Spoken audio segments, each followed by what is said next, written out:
ओम शांति। आज बाबा ने कहा, मीठे बच्चे। हाँ जी बाबा। बाप समान अपकारियों पर भी उपकार करना सीखो। निंदक को भी अपना मित्र बनाओ। बाहर वालों में और हम बच्चों में यही अंतर है ना। कल बाबा ने क्षत्रिय ब्राह्मण कहा था ना, दो शब्द यूज किए थे कल बाबा ने।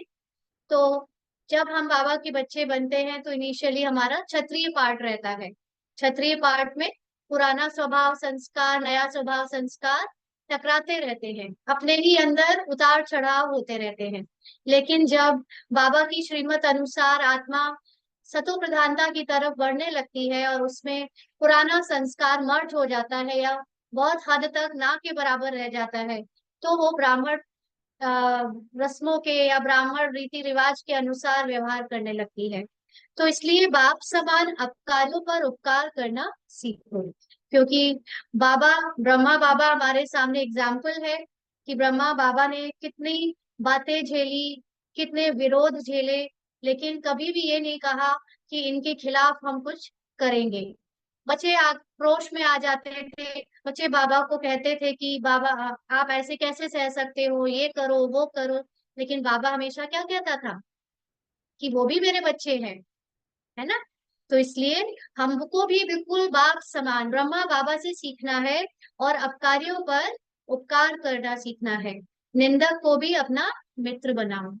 तो निंदक को मित्र बनाओ का मतलब ये नहीं कि हम निंदक से जाकर बात करके उसको कहें कि तुम मित्र बन जाओ, है ना।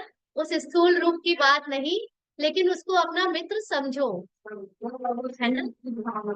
करेक्ट। उसके लिए हाँ। हाँ राइट। है ना, तो निंदा जो आपकी कर रहा है उसको शुक्र मनाइए। सबसे पहले तो वो आपसे पीछे है, जो निंदा कर रहा है वो पहली तो आपसे पीछे है। और फिर वो पीछे का मतलब है कि वो आपको समझ नहीं रहा, है ना, इसलिए तो पीछे है। पीछे से निंदा करते हैं, देखिए जब सामने बात होती है तो आपस में बात हो जाती है, लेकिन निंदा का मतलब ही कि कोई पीछे आपकी निंदा कर रहा है तो वो पीछे है ना। तो इसलिए उसको समझो कि अभी कमजोर आत्मा है, उसमें इतनी शक्ति नहीं है। तो अपनी शक्ति से उसको भी अपना मित्र समझो, क्योंकि आपको देखने को मिल जाएगा कि आप में कितनी शक्ति है, सहन करने की शक्ति है या नहीं है। क्योंकि हमेशा ऊपर चढ़ने में आपके निंदक बढ़ते जाते हैं। ये तो भविष्य के लिए भी और अतीत से भी सीखा जा सकता है कि जितने भी लोग ऊपर चढ़े हैं, पीछे निंदक की आबादी बढ़ती गई है ना। तो बिना निंदा किए आप ऊंचा बन नहीं सकते। प्रश्न है, बाप की कौन सी दृष्टि पक्की है, तुम बच्चों को कौन सी पक्की करनी है। बाबा की हम बच्चों के प्रति कौन सी दृष्टि पक्की है। पढ़ लेते हैं हाँ? तुम बच्चों को कौन सी पक्की करनी है ना। अंतर है ना बाबा और हम में अभी। तो बाबा उत्तर देते कि बाप की दृष्टि पक्की है कि जो भी आत्माएं हैं सब मेरे बच्चे हैं। बाबा को कोई डाउट नहीं है। क्यों? क्योंकि बाबा शरीर और रोल या पार्ट को देखता ही नहीं। बाबा तो शरीर को देखता ही नहीं, बाबा के लिए तो आत्मा है और आत्मा सब एक जैसी है, इसलिए सब उनके बच्चे हैं। इसलिए बच्चे बच्चे कहते रहते हैं। तुम कभी भी किसी को बच्चे बच्चे नहीं कह सकते हो। हाँ, कह सकते हो, लौकिक वालों को कह सकते हो, बाकी तो नहीं कह सकते ना। हाँ वही तो लौकिक में। तुम्हें यह दृष्टि पक्की करनी है कि यह आत्मा हमारा भाई है।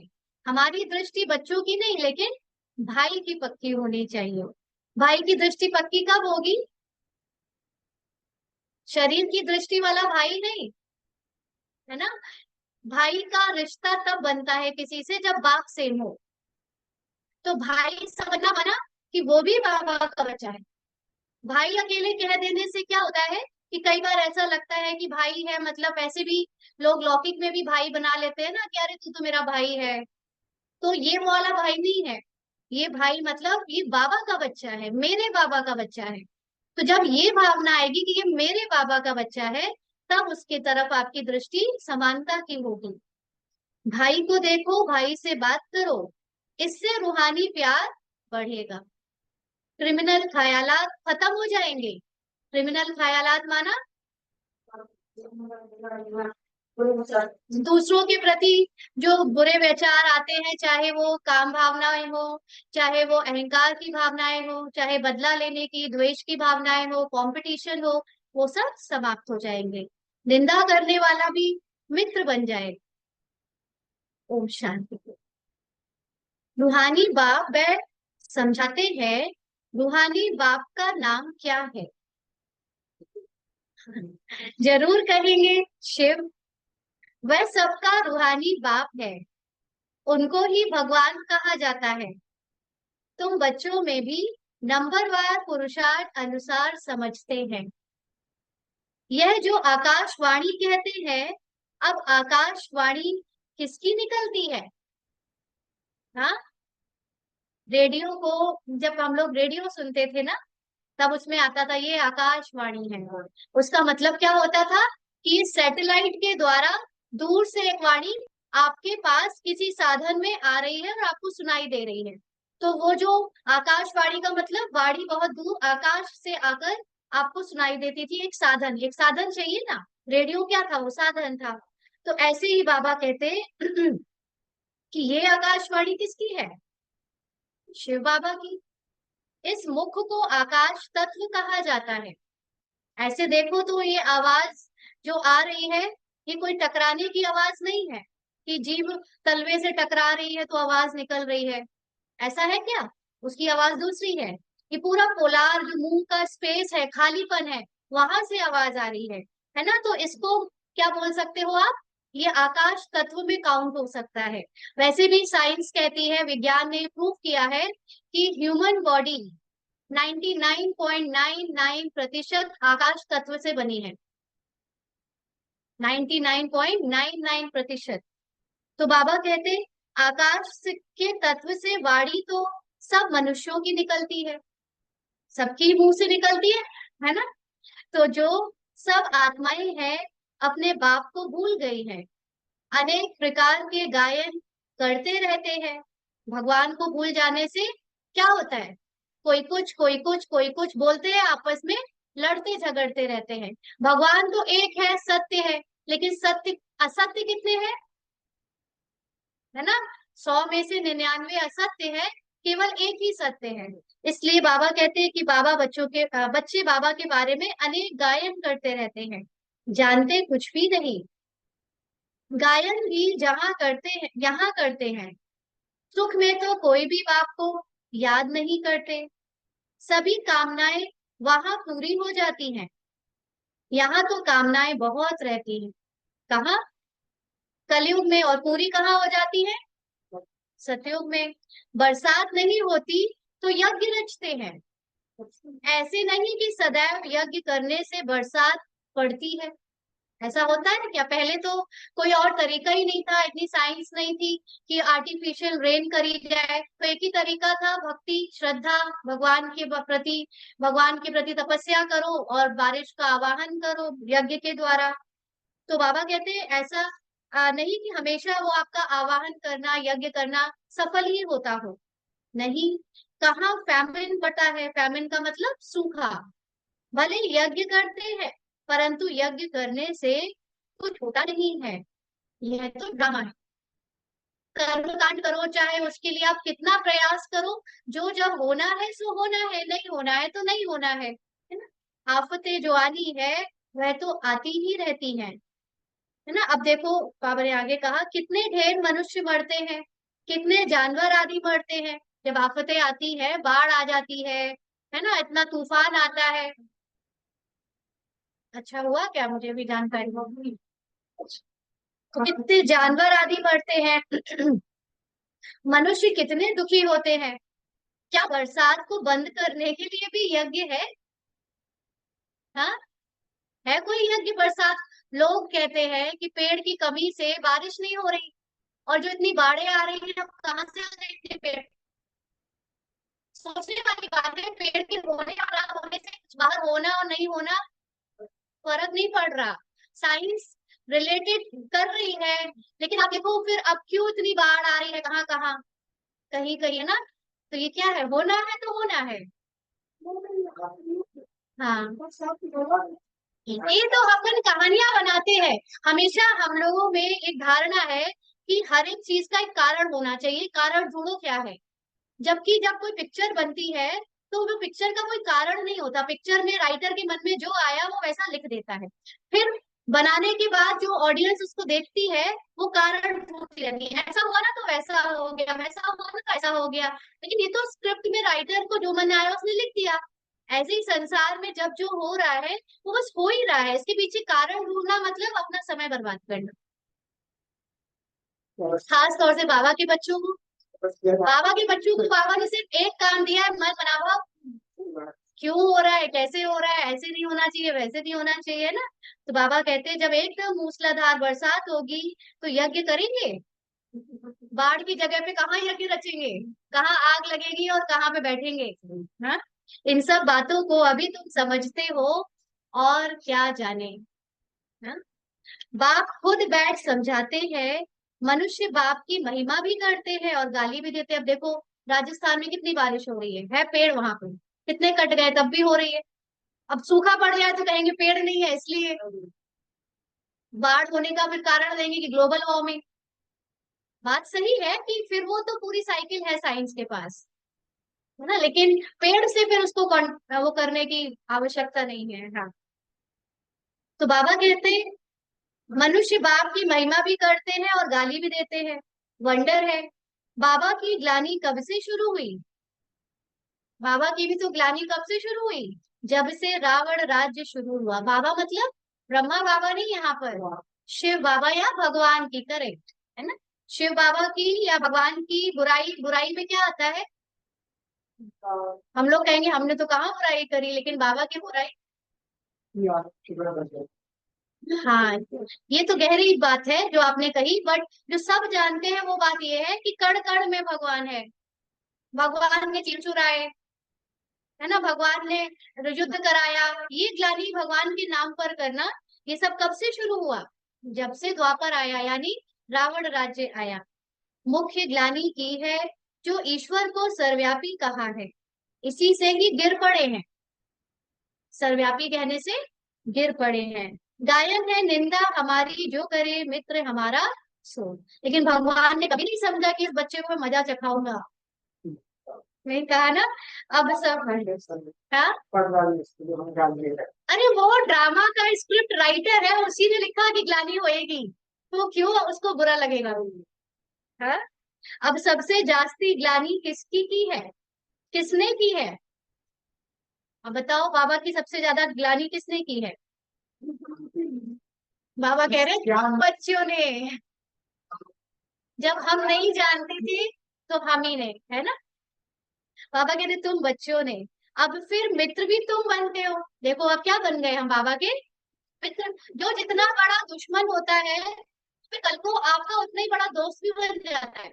अनुभव की ये बात होगी ना, सबने अनुभव किया होगा। और कई बार जो आपको मित्र लग रहे होते हैं वो दुश्मन बन जाते हैं। यूं तो ग्लानि सारी दुनिया करती है, उनमें भी नंबर वन तुम हो, फिर तुम ही मित्र बनते हो। सबसे नजदीक वाले मित्र हैं बच्चे। बेहद का बाप कहते हैं हमारी निंदा तुम बच्चों ने की है, अपकारी भी तुम बच्चे बनते हो। हम्म, ड्रामा कैसा बना हुआ है, बना बनाया है वैसे, बट फिर भी चलो कह दो कि उन्होंने बनाया क्योंकि वो जानते हैं। हम ये उनको इसलिए कह रहे हैं कि उन्होंने बनाया क्योंकि वो जानते हैं ड्रामा को। बाकी ड्रामा किसी ने बनाया नहीं, बना बनाया है, बट क्योंकि नॉलेजफुल है इसलिए उनके बारे में हम कह सकते हैं ऐसा। तो ड्रामा कैसे बना हुआ है, यह है विचार सागर मंथन करने की बातें।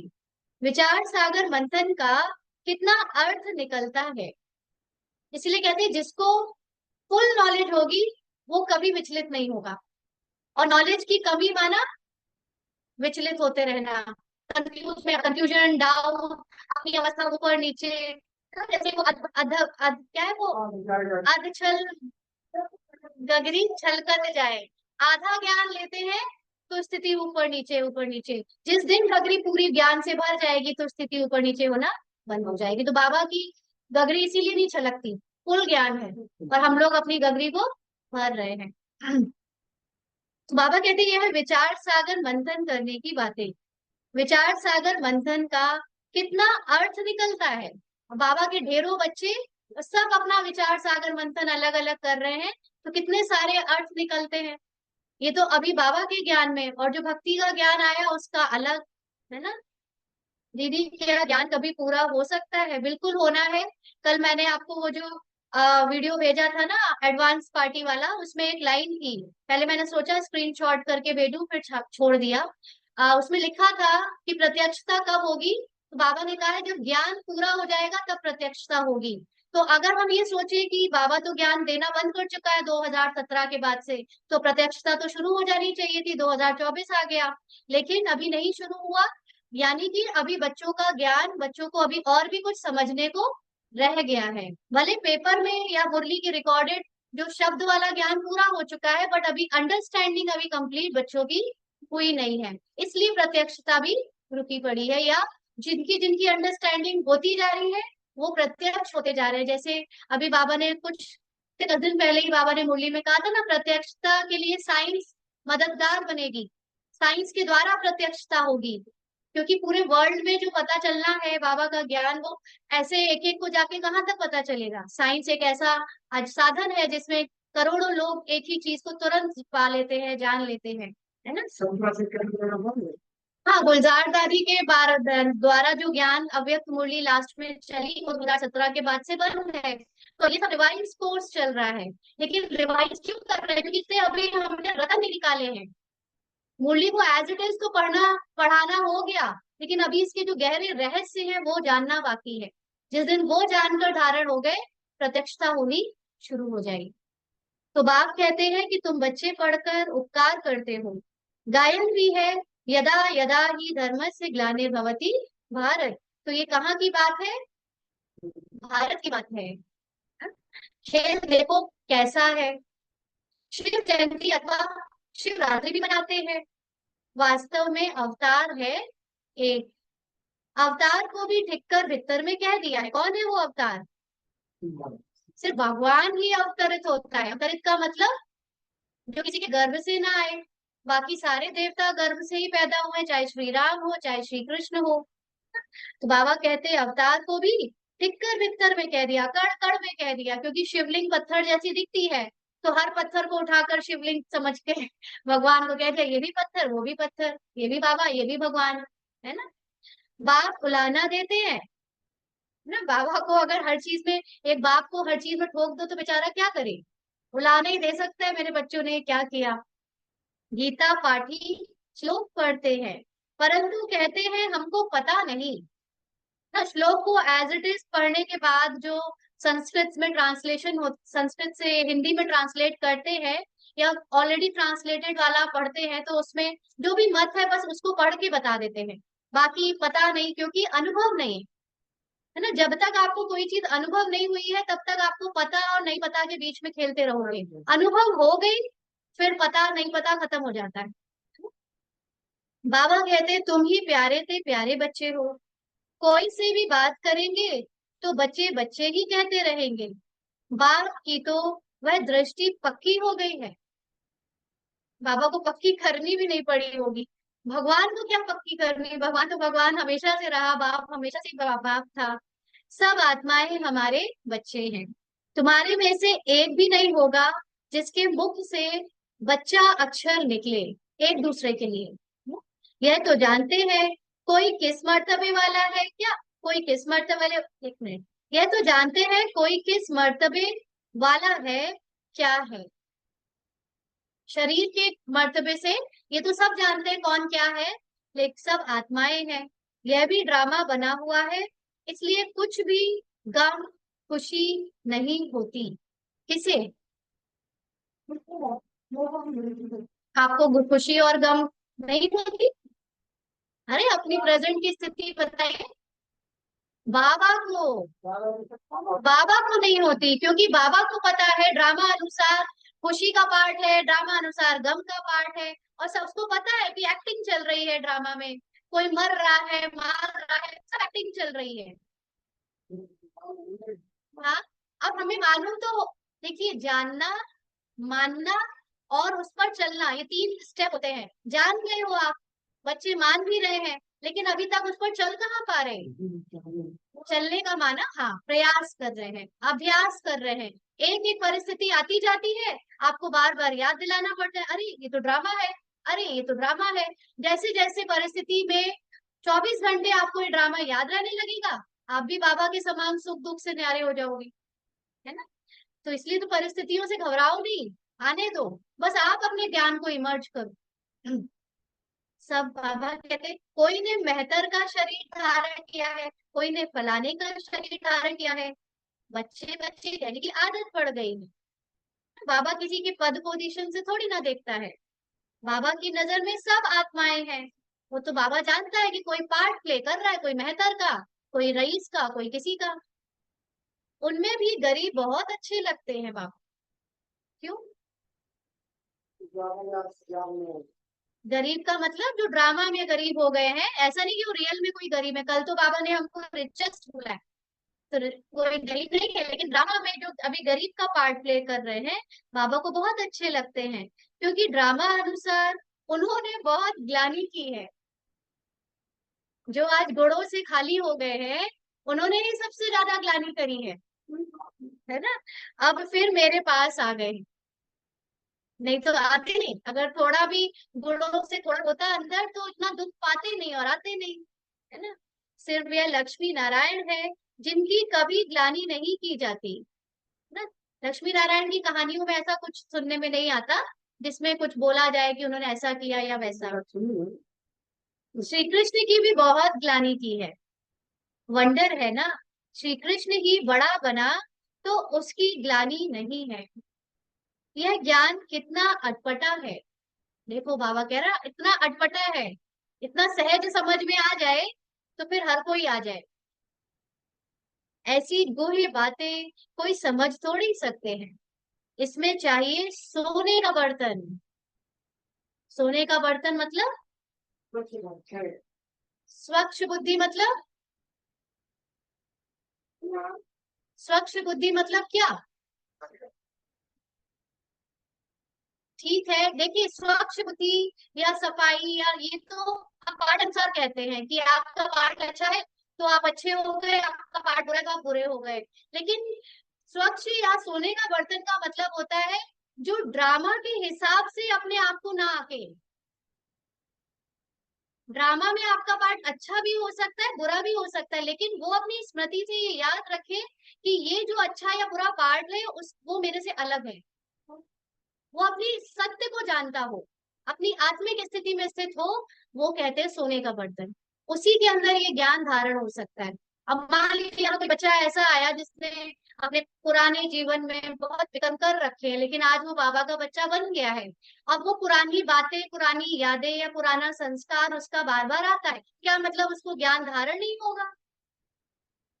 या जो बहुत किसी ने कुछ नहीं किया है उसको बहुत अच्छा धारण हो जाएगा, ऐसा नहीं। अगर उसने अपने आप को अपनी पुरानी स्मृति से डिटैच कर लिया है कि मैं वो नहीं हूं, तो वो सोने का बर्तन है। और अगर अपनी पाठ के अनुसार हम एक दूसरे को या अपने को अच्छा बुरा समझ रहे हैं, तो अभी भी हम ड्रामा में ही फंसे हुए हैं। और जो ड्रामा में फंसा है मतलब अज्ञानता में फंसा है, वो इससे परे हुआ ही नहीं, वो लोहे का बर्तन है ना। तो इसलिए बाबा कहते हैं ये वो ही बातें जो है ना, समझने के लिए सोने का बर्तन चाहिए। यह, और वो कैसे बनता है? वह याद की यात्रा से ही बन सकता है।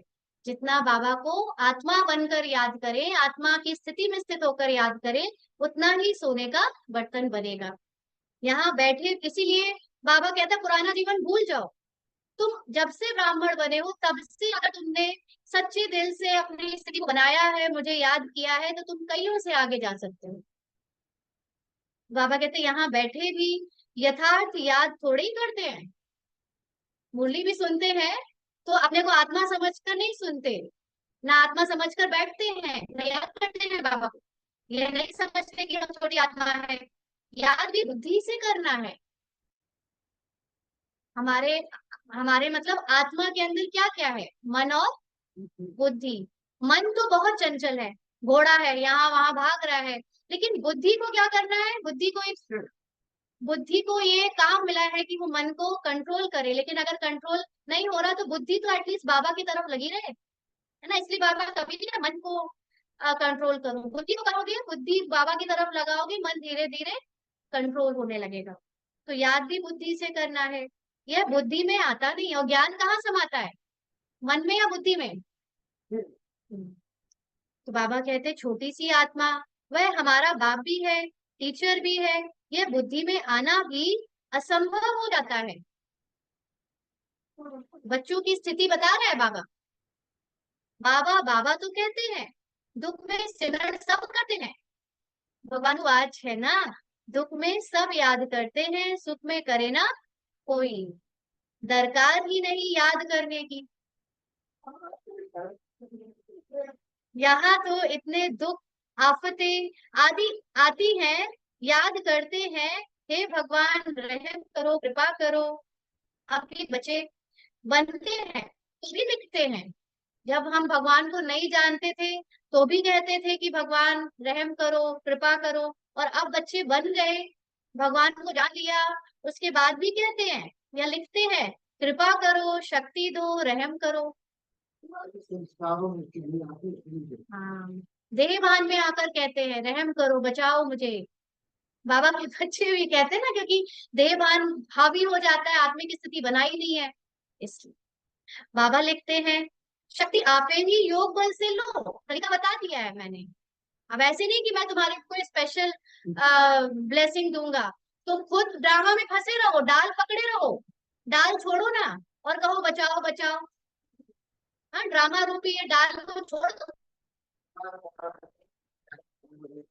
बिजली तो तो बाबा कहते तरीका बता दिया, शक्ति आपे ही लो, योग वैसे लो। अपने को आत्मा समझकर बाबा से ज्यादा इस स्थिति में याद रखो, दुनिया को मत याद करो, ये क्या कौन कैसा देखते हुए भी नहीं देखो। हाँ जी। हाँ वो ठीक है, वो तो अपने मन की बातें हैं, दिल की। हाँ बिल्कुल सही है, सही कह रहे हो, इस पे हम बाद में चर्चा कर सकते हैं। अपने ऊपर कृपा रहम आप ही करो। देखो आपे की राज, यहाँ पर पुरुषार्थ में कोई किसी का मददगार तब तक नहीं बन सकता जब तक आप अपनी मदद खुद ना करो। हम कितना भी पुकारते रहे, दीदी मदद करो, बाबा मदद करो, भाई बहन मदद करो, कोई मदद नहीं कर सकता। तुमने बाबा को याद करना छोड़ के सबसे मदद मांगना शुरू कर दिया ना? बाबा कहते हैं युक्ति बताता हूँ, कैसे दे सकते हो? बाबा ने तो युक्ति बता दी। टीचर पढ़ने की युक्ति बताते हैं, स्टूडेंट का काम है पढ़ना और डायरेक्शन पर चलना। टीचर कोई गुरु थोड़े है जो कृपा और आशीर्वाद करे।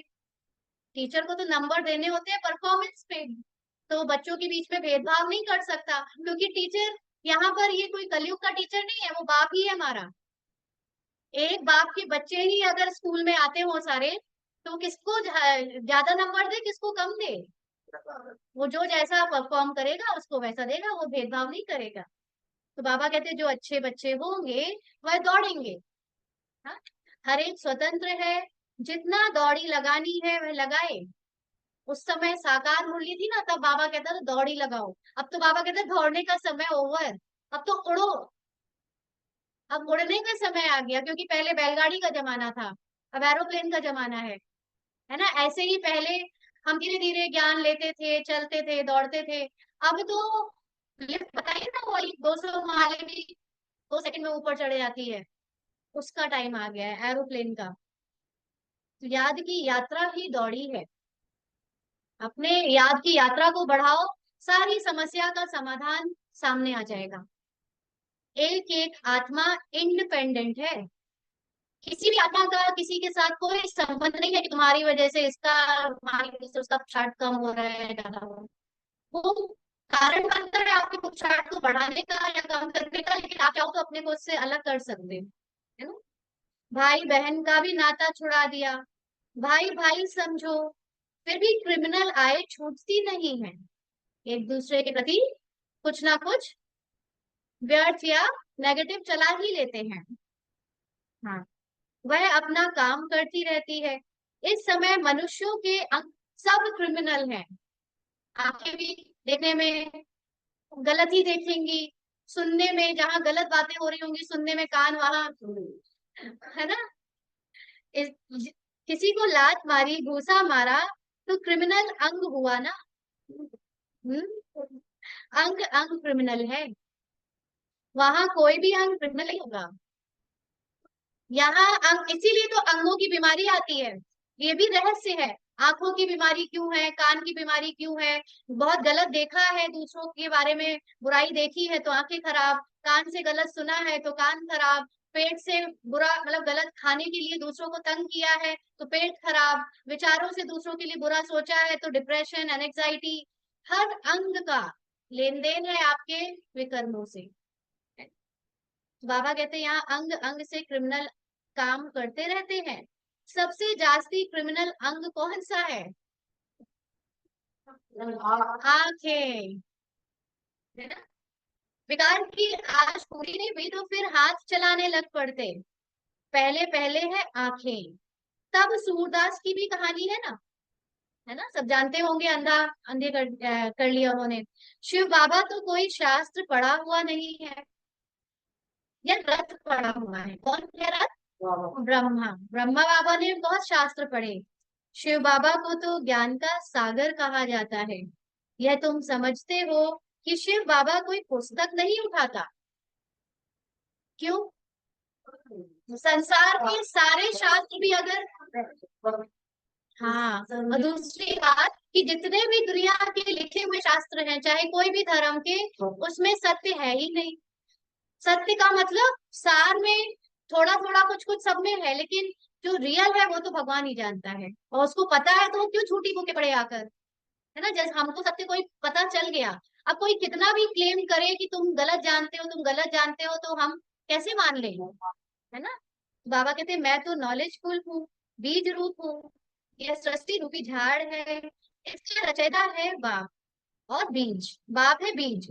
बाप समझाते हैं मेरा निवास स्थान मूल वतन में है।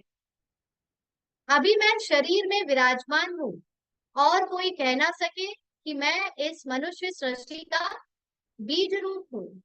ये ज्ञान और किसी को नहीं है कि इस मनुष्य सृष्टि का जो बीज है, यानी जो फुल नॉलेजफुल, वो शिव बाबा है।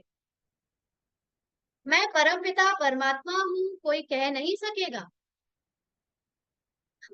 अभी तो साकारी शरीर में ये हो रहा है, लेकिन रियलिटी में ये नहीं है ना। सेंस में कोई अच्छा हो, उनको कोई कहे ईश्वर सर्वव्यापी है, तो झट पूछेगा क्या तुम भी ईश्वर हो, है ना। अभी तो अपने को ईश्वर कहने वाले भी, क्या क्या तू, उसी की वजह से तो सबके ईश्वर पर इतनी मेहनत करनी पड़ रही है आपको प्रूफ करने में। जब चारों तरफ झूठा बाजार हो, तो बेचारा सत्य ईश्वर आके सबसे कह रहा है मैं हूँ, लेकिन अरे तुम भी एक बाबा हो। तो उसको मेहनत ज्यादा करनी पड़ रही है, लेकिन जिसके पास परखने की शक्ति है, वो अपने बाबा के पास आ जाता है। क्या तुम अल्लाह साईं हो नहीं सकता, परंतु इस समय कोई सेंसिबल नहीं है।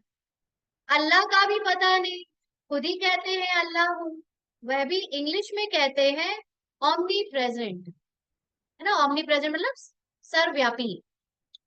अर्थ समझे तो कभी ना कहें। बच्चे अब जानते हैं शिव बाबा की जयंती सो नए विश्व की जयंती, उसमें पवित्रता, सुख, शांति सब कुछ आ जाता है। शिव जयंती सो श्री कृष्ण जयंती सो दशहरा जयंती, कितना इंटर रिलेटेड है।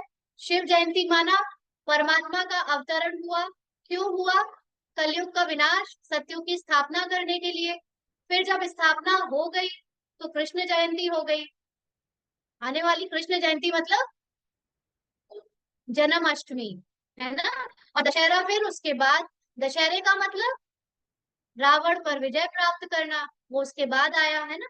तो विजय जयंती, शिव जयंती सो दीपमाला जयंती, शिव जयंती सो स्वर्ग जयंती।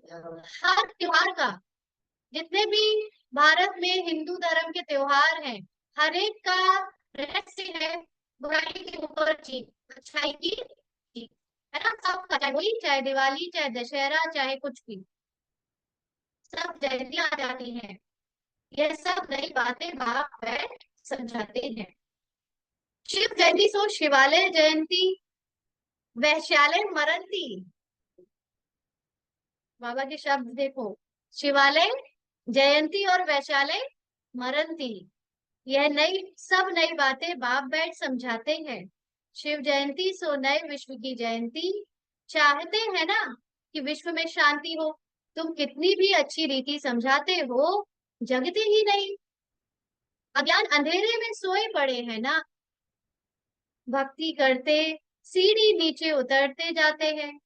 बाप कहते हैं, मैं आकर सबकी सद्गति करता हूँ।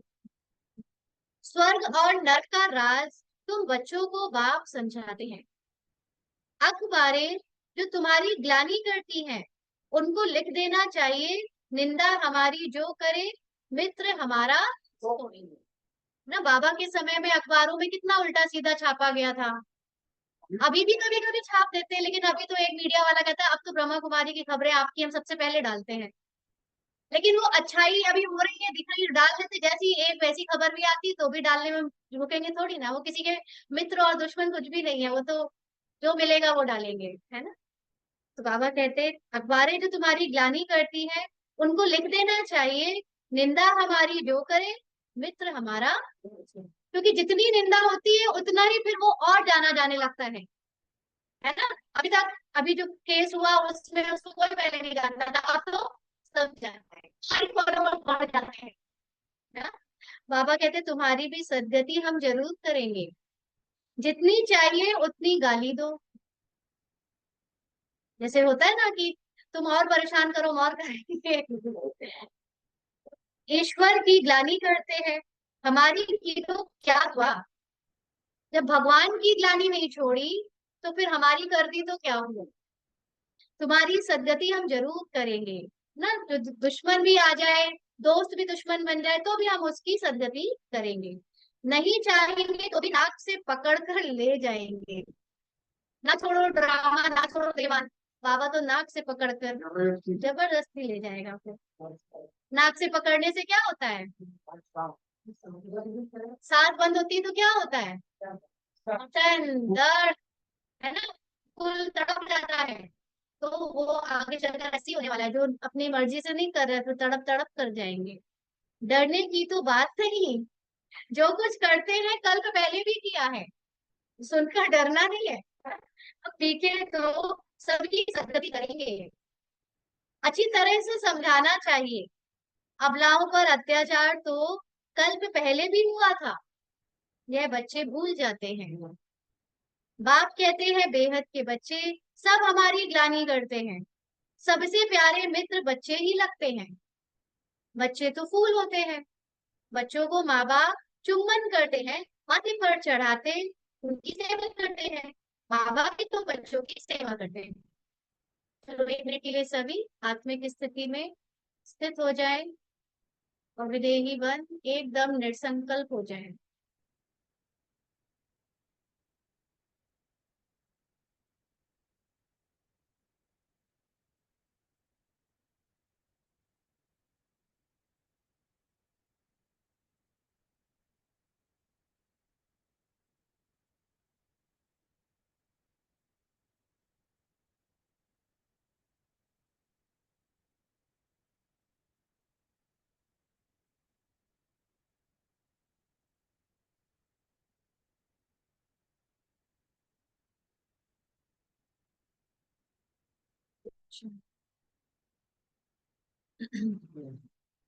बाबा कहते, अभी तुमको यह नॉलेज मिली हुई है, जो तुम साथ ले जाते हो, जो नहीं लेते उनका भी ड्रामा में पार्ट है, वही पार्ट बजाएंगे, हिसाब किताब चुप चुप कर घर चले जाते हैं। स्वर्ग तो देख ना सके ना, अल्टीमेटली सबको अपनी निराकारी स्थिति में स्थित होना ही है। और स्वर्ग में तुरंत वो आएंगे जो सिर्फ अपनी मर्जी से होंगे, और जो बाद में होंगे उनको तो फिर 2500 वर्ष तक वेट करना पड़ेगा, रुके रहेंगे, नो नो पार्ट, है ना। कई लोग तो कहते हैं अच्छा ही है ना, कोई पार्ट नहीं बनाना पड़ता है। लेकिन लेकिन जिस स्वर्ग के लिए तो मरते, हाँ, तो जिस स्वर्ग को पाने के लिए इतनी लोग मेहनत करते हैं, उस स्वर्ग में नहीं जाएंगे। उनका पाठ है अपना, ठीक है। उनको इसीलिए अब आता नहीं कि जाए। सब थोड़े ही स्वर्ग देखेंगे। यह ड्रामा बना हुआ है, क्योंकि स्वर्ग का नाम अलग अलग धर्मों में है तो है ही, बट जाते तो नहीं सब। यह ड्रामा बना हुआ है। पाप खूब करते हैं, आएंगे भी देरी से। तमो प्रधान बहुत देरी से आएंगे। तमो प्रधान माना जो अंत अंत तक तमो प्रधानता का पार्ट प्ले करेंगे, उनका आना भी फिर लेट होगा। यह राज भी बहुत अच्छा समझने का है। अच्छे अच्छे महारथी बच्चों पर भी ग्रहचारी बैठती है तो झट गुस्सा आ जाता है, फिर चिट्ठी भी नहीं लिखते हैं। पहले बाबा के साथ चिट्ठी का व्यवहार रोज होता था। जितने भी बाबा के बच्चे बाबा के सामने सेंटर थे, बहुत नहीं थे, थोड़े बहुत ही थे, गिनती के थे। तो बाबा के साथ पत्र लेन देन हर दिन चलती थी, हर दिन बच्चे को चिट्ठी लिखनी होती थी, बाबा आज ये किया, और उसको पोस्ट करना होता था, फिर बाबा का आंसर आता था। तो जब कोई बच्चा गुस्सा हो जाता था, ग्रहचारी बैठ जाना माना। हाँ, नहीं, घर पे बैठ जाना नहीं। वो बच्चे तो सेंटर में ही रहते थे। ग्रहचारी का मतलब देह भान में आ जाना, है ना। अपने देह के अहंकार में, या जो भी अभिमान में, या किसी भी चीज के, क्योंकि सारी बात अभिमान और अहंकार की ही होती है ना। गुस्सा भी अहंकार अभिमान से ही आता है। पत्र व्यवहार ही था। तो वो बाबा को चिट्ठी लिखना बंद कर देते थे। तो बाबा भी कहते हैं कि उनकी मुरली बंद कर दो, क्योंकि उस समय मुरली पोस्ट से जाती थी और मधुबन से डायरेक्ट जाती थी। अब की तरह नहीं कि आप नेट और मोबाइल ले सकते हो। ऐसे तो बाप का खजाना देने से फायदा भी क्या। वैसे भी यहाँ पे भी अब क्या होता है, आप सेंटर आना बंद कर देते हैं, है ना। फिर धीरे धीरे बुद्धि और घूम जाती है तो पढ़ना ही बंद कर देते हैं। तो फिर बाबा कहते हैं जब इसको उस चीज की इंपॉर्टेंस ही नहीं है तो उसको देना बंद कर दो। बाबा कहते हैं फिर कोई की आंख खुले तो कहेंगे भूल गए, भूल हुई।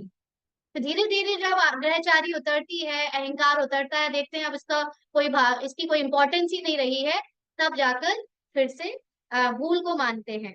कोई तो परवाह नहीं करते, फिर उनको मतलब ही नहीं, चले ही जाते हैं। इतनी गफलत नहीं करनी चाहिए। ऐसे बहुत ढेर हैं। बात को भी बात को याद भी नहीं करते हैं। कोई तो आप समान भी नहीं बनाते हैं।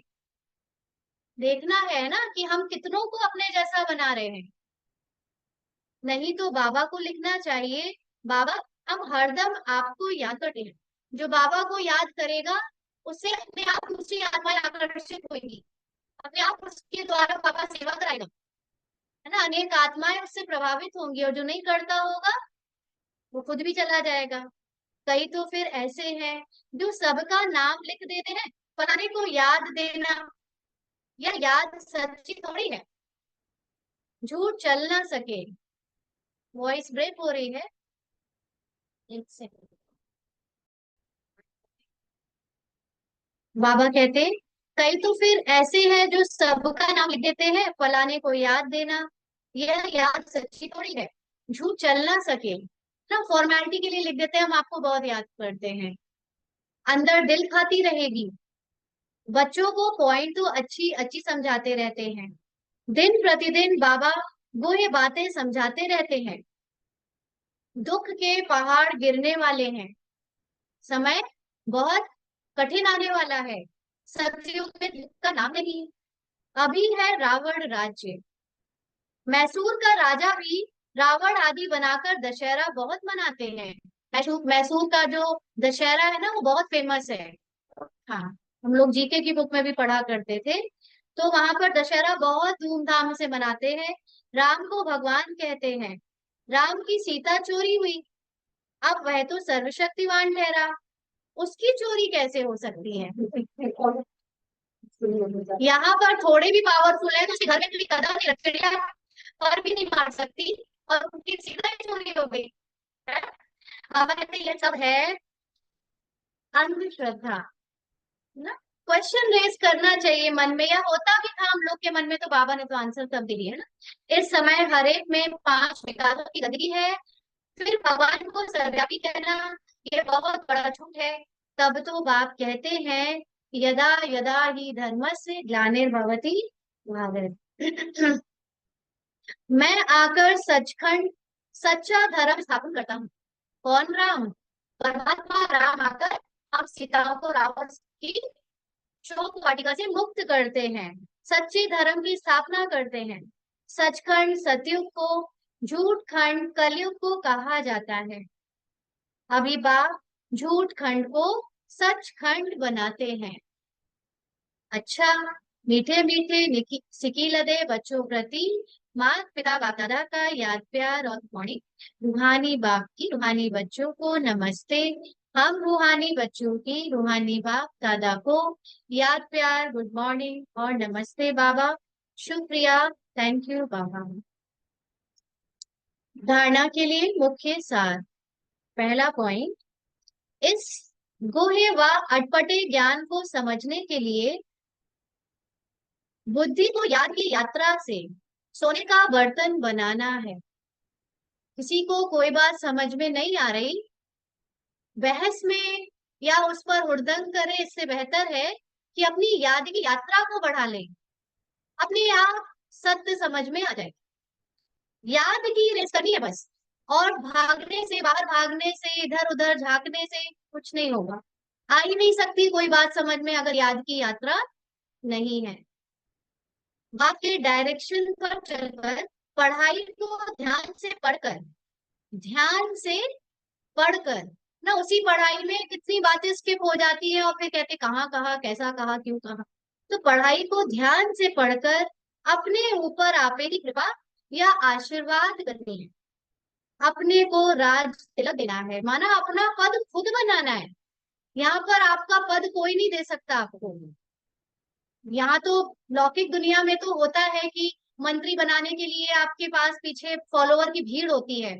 आप नहीं भी बनना चाहोगे तो आपके पार्टी वाले आपको बना देंगे, लेकिन यहाँ पर एक दूसरे के लिए कुछ नहीं किया जा सकता। यहाँ अपना पद खुद ही बनाना पड़ता है। निंदक को अपना मित्र समझ उनकी भी सदगति करनी है। वरदान है, ऊपर से अवतरित हो अवतार बन सेवा करने वाले साक्षात्कार मूर्त भाव। सभी बोलेंगे, ऊपर से अवतरित हो अवतार बन सेवा करने वाले साक्षात्कार मूर्त भाव। क्या अर्थ हुआ इसका?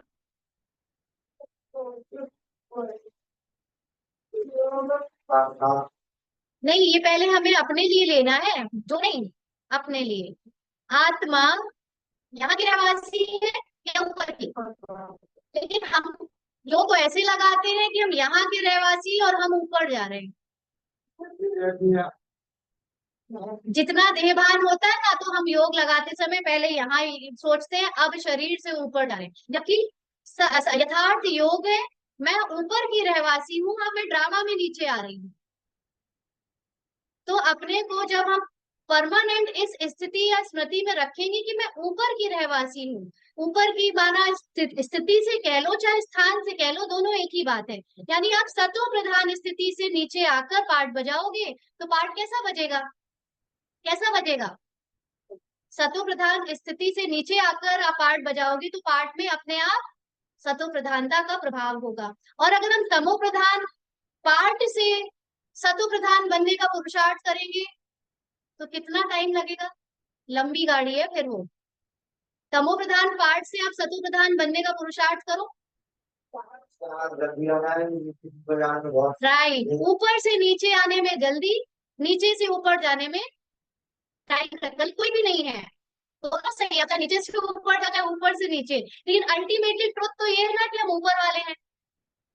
ऊपर माना ऊपर स्थिति वाले हैं, सतो प्रधानता ही हमारी सच्चाई है। तो क्यों ना हम सतो प्रधानता से शुरुआत करें और तमो प्रधानता के अंदर घुस के उसको जड़ से समाप्त कर दें। वो बहुत इजी मार्ग है, सहज मार्ग है और जल्दी पहुंचाने वाला मार्ग है। तो बाबा ने कहा ऐसे साक्षात्कार मूर्त भव। तो जैसे बाप सेवा के लिए वतन से नीचे आते हैं, जब बाबा आता है तो सतो प्रधान स्थिति से तमो प्रधान शरीर में प्रवेश करता है ना। ब्रह्मा बाबा का तमो प्रधान शरीर ही तो था। तो ऐसे हम भी सेवा के प्रति वतन से आए हैं ऐसे अनुभव कर सेवा करो तो सदा न्यारे और बाप समान विश्व के प्यारे बन जाएंगे। ऊपर से नीचे आना माना अवतरित होकर सेवा करना। अपने को अवतार समझेंगे। अवतार समझने का मतलब ये बिल्कुल नहीं है कि पहले हम ऊपर जाएं और फिर नीचे आए। ऊपर से ही नीचे आए बस एक। हाँ, सभी चाहते हैं कि अवतार आए और हमको साथ ले जाए। अब भक्ति मार्ग में तो अवतार समझ लिया मतलब ह्यूमन बॉडी। ह्यूमन बॉडी के अलग अलग अवतार, लेकिन यथार्थ अर्थ अवतार का क्या होता है कि कोई पर ऊपर से आया और नीचे प्रवेश किया। तो सच्चे अवतार आप हो जो सबको मुक्ति धाम में साथ ले जाएंगे। सच्चे सच्चे अवतार है ना, कैसे ले जाएंगे सबको मुक्ति धाम में? ज्ञान से। तो पहले तो आप ही ज्ञान को एब्जॉर्ब करके ऊपर से नीचे आने वाले बनेंगे। जब आप बनने लगेंगे, आपकी अवस्था इतनी ऊंची हो जाएगी तो ऑटोमेटिकली फिर आपका जो ज्ञान की अभी क्या है कि अभी हम जो ज्ञान सुनाते हैं सिर्फ मुंह से सुनाते हैं, अनुभव कुछ है नहीं, या है भी तो टेम्पररी है, थोड़ी देर बैठकर कर लेते हैं। परमानेंट जो अनुभवी होगा कि मैं ऊपर से नीचे आकर ही काम कर रहा हूँ, उसका बोलने का प्रभाव उतना ही ज्यादा पड़ेगा। उसको अनुभव में उसका ज्यादा प्रभाव पड़ता है ना। तो जब खुद उसको अनुभव कर लेंगे तो जल्दी जल्दी सबको मुक्ति धाम ले जाएंगे, क्योंकि ज्ञान का पाठ सबका नहीं है। ये तो बाबा बता चुका है ना, ज्ञान सबको नहीं मिलेगा। बाबा के सारे 800 करोड़ बच्चों का ज्ञान का पाठ नहीं है, तो वो सब कैसे जल्दी जल्दी अपनी आत्मिक अवस्था में टिकेंगे? जब हम तैयार हो जाएंगे और हमारे बाद तुरंत विनाश का पाठ शुरू होगा, उसमें सबके हिसाब किताब फटाफट से होंगे और वो अपनी अवस्था में भले ही सजा खाकर पहुंचे लेकिन पहुंच जाएंगे। तो जब अवतार समझकर सेवा करेंगे तब साक्षात्कार मूर्त बनेंगे और अनेकों की इच्छाएं पूर्ण होगी। क्या है सबकी इच्छाएं? सबको सुख शांति मिले, दुख से मुक्त हो जाए। तो शांति धाम में तो कुछ है नहीं, लेकिन शांति सबको मिल जाएगी। अनेकों की सिर्फ शांति की इच्छा है, सुख की इच्छा सन्यासियों की नहीं होती जैसे, है ना। सन्यासी सिर्फ शांति चाहते हैं, जिसको कहते हैं मोक्ष। आपके सन्यासी नहीं, लेकिन सब ऐसे नहीं है ना, कोई तो होगा ऐसे जो रियल सन्यासी हैं। हाँ, ये बात है कि हम हर चीज सबको नहीं कह सकते। माना कि बहुत अब बीच बीच में गलत हो रहा है, लेकिन सब ऐसे नहीं है ना। बहुत अभी अभी है रियल सन्यासी भी हैं, नहीं तो ये अभी भी प्रकृति सदी नहीं होती। ये अगर जो अच्छाई दुनिया में सदी हुई है उन अच्छे लोगों की वजह से, बस वो। हाँ, वही मैं कह रही हूँ, जो अच्छे लोग हैं वो प्रख्यात नहीं है। जो प्रख्यात है उनमें दिख रही है कमी, तो उसका मतलब ये नहीं कि अच्छे हैं नहीं। अच्छे लोगों को प्रख्यात होने की जरूरत पड़ती नहीं, वो गुप्त रहते हैं। स्लोगन, आपको कोई एक अच्छा दे या बुरा, आप सबको स्नेह दो, सहयोग दो, रहम करो। बाबा स्नेह पे, अभी बाबा अबकारी पर उपकार करने का पूरा इस महीने चला रहे हैं ना, तो सारी परीक्षाएं आएंगी आपकी, एक से एक अपकारी आएंगे आपके सामने, लौकिक अलौकिक दोनों में, क्योंकि ये पेपर के साथ ही तो बाबा का होमवर्क मिलता है। हाँ, तो कौन सा स्नेह देंगे? आत्मिक स्नेह देंगे। और कैसे देंगे? अगर अपकारी का पाठ देखेंगे तो स्नेह निकलेगा नहीं।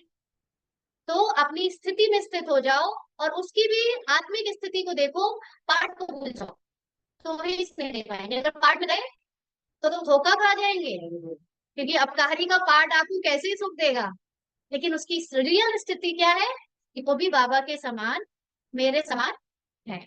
बन नहीं रहा है ही, वो ऑलरेडी है, बस यहाँ पार्ट में अभी ऐसा चल रहा है ना। तभी आप उसको स्नेह दे पाओगे, सहयोग दे पाओगे, और यही उस पर रहम है, क्योंकि वो तो डूबा है पार्ट अनुसार अपने पार्ट में, लेकिन हम तो जान गए ना कि पार्ट है, इसलिए हम उपराम हो जाए तो वो भी बेचारा शक्ति पाएगा कि उसको भी वो पार्ट प्ले करने में दुख ना हो। नहीं तो कई बार कुछ लोगों के पार्ट में जैसे नेगेटिव चल रहा है, बड़े डिस्टर्ब है, परेशान है, करना पड़ भी रहा है और सुखी भी नहीं है करके। आज मेजोरिटी में बहुत लोग ऐसे हैं कि करने के बाद खुश नहीं है वो करके।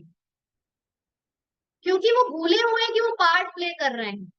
जैसे एक्टर भूल जाए कि मैं क्रिमिनल का पार्ट सिर्फ एक्टिंग में कर रहा हूँ, और फिर वो घर जाके बहुत पश्चाताप करे, मैंने इतना मारा उसको, मैंने उसके लिए इतना गलत किया, मैं तो इस लायक हूँ। वो भूल गया है।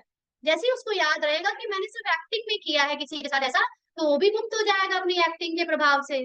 तो हम जब ये याद रखेंगे कि बुरा करने वाला असल में बुरा है नहीं, सिर्फ पार्ट में उसका चल रहा है, तो उसको भी शक्ति मिलेगी कि वो भी अपने पार्ट पार्ट के प्रभाव से मुक्त हो जाएगा। नहीं तो कोई जानबूझ के नेगेटिव कर नहीं रहा, वो अपने नेगेटिव से और ही दुखी है ना। शांति। आज के अव्यक्त हाँ, अव्यक्त इशारे हैं 8 तारीख के। कोई कैसी भी आत्मा संपर्क में आए, चाहे सतोगुणी चाहे तमोगुणी, सभी के प्रति शुभ चिंतक, अर्थात अपकारी के ऊपर भी उपकार करने वाले। बाबा रोज 30 दिन तक ये याद दिलाएगा। हाँ? कभी किसी आत्मा के प्रति घृणा दृष्टि नहीं। बहुत चेकिंग करनी है, क्योंकि अब आएंगे, ये महीना पूरा अपकारियों का है तो जरूर आएंगे। चेक करो घृणा दृष्टि तो नहीं आ रही। हाँ? क्योंकि जानते हैं कि ये अज्ञान के वशीभूत हैं। ये नहीं सोचो कि बीके है तो वो ज्ञानी है।